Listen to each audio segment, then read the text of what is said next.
Halo teman-teman, ketemu lagi di channel YouTube saya hari ini. Dan pastikan semuanya dalam keadaan baik-baik. Nah, di video kali ini saya mau ngebahas orang yang selalu bilang, "Siap, boscu." Sebenarnya siapakah yang disebut dengan boscu itu? Biasanya orang yang disebut dengan boscu itu adalah orang yang suka traktir, yang suka banyak ngasih sesuatu. Nah, intinya pokoknya mereka yang berduit baru mereka bisa dibilang, "Siap, boscu." Nah, apakah boscu bisa terus awet? Kalau pas duitnya nggak ada, apa tetap disebut dengan boscu?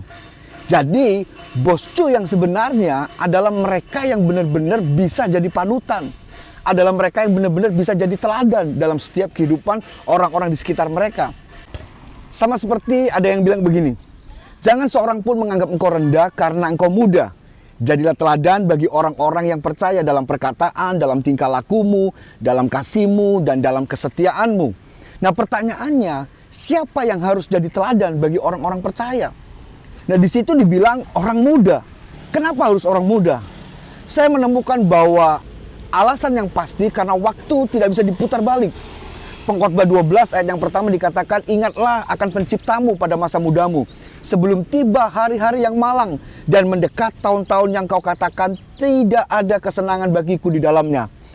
Kalau ada orang bilang time is money, rasanya nggak cocok deh untuk keadaan saat ini. Justru sebaliknya, time is much more expensive than money. Artinya uang seberapapun yang kita punya nggak bisa bikin waktu berputar balik. Jadi sekali lagi, jangan salah ambil keputusan di masa muda. Kita nggak bisa kembali jadi muda untuk memperbaikinya, bener nggak? Nah, kalau sejak dari muda kita nggak ngelakuin hal-hal yang positif, seperti jadi teladan, jadi berkat buat orang lain, waktu umur kita akan bertambah terus. Dan kita seperti terjebak di ruang sempit yang kita nggak bisa buat apa-apa. Nah, dalam hal ini, apa saja sih orang yang bisa disebut dengan boscu itu? Yang pertama, yaitu perkataan. Apa yang kita keluarkan dari mulut kita? Apakah itu kata-kata berkat? Apakah itu kata-kata kutuk? Nasihat? Atau malah sebaliknya, kata-kata kotor yang keluar? Kalau orang yang sudah tua, bersih dalam perkataannya, itu mah biasa. Sudah nggak aneh. Tapi kalau anak muda yang bicara, wow, itu pasti sesuatu yang luar biasa. Dan bisa dibayangin, apa nggak ada orang yang kagum pada kita kalau ada orang muda berkata-kata yang positif, memberikan inspirasi. Amsal 8 ayat 21 berkata bahwa hidup dan mati itu dikuasai lidah. Siapa suka mengemakannya akan memakan buahnya.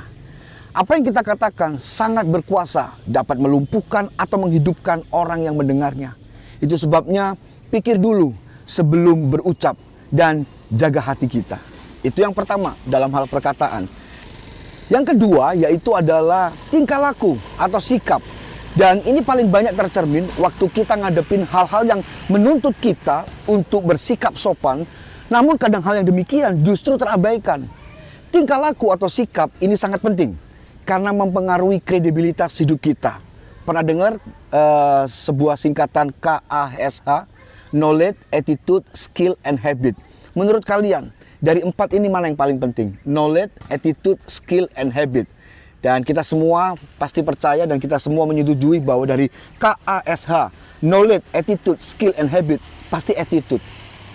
Buat apa kita punya pengetahuan yang bagus? Buat apa kalau kita punya keterampilan yang bagus atau mungkin punya kebiasaan yang bagus kalau tidak dibarengi dengan sikap yang bagus juga?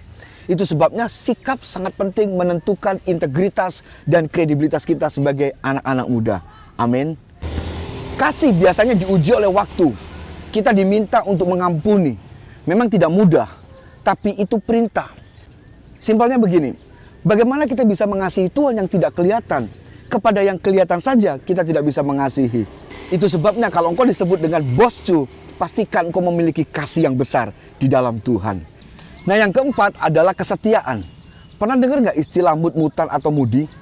Kesetiaan itu diuji di saat rasa boring berat itu datang melanda dalam kehidupan kita. Boring belajar, bosan sekolah, bosan kuliah, dan sebagainya. Jangan sampai bosan hidup ya. Itu sebabnya banyak sekali orang muda yang susah ditebak. Karena pas ujian kesetiaan harus dihadapin banyak yang menyerah. Orang muda harus jadi teladan dalam kesetiaan. Termasuk setia pada komitmen, keluarga, dan juga Tuhan. Nah, yang terakhir, yang kelima adalah kesucian. Kalau ada orang muda yang bisa tahan menghadapi godaan pornografi, baru diacungi jempol dan patut diteladani.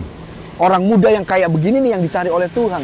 So, buat kalian yang ngerasa diberkati melalui video ini, please subscribe, like, comment, and share buat teman-teman yang lainnya, biar mereka benar-benar juga jadi teladan, panutan bagi generasi ini. Oke? Jadi jangan lupa, janganlah seorang pun menganggap engkau rendah karena engkau muda, tetapi jadilah teladan dalam perkataan, dalam sikap, dalam tingkah laku, dalam kesetiaan, dan dalam kasih. Sampai ketemu lagi di video-video berikutnya. God bless you.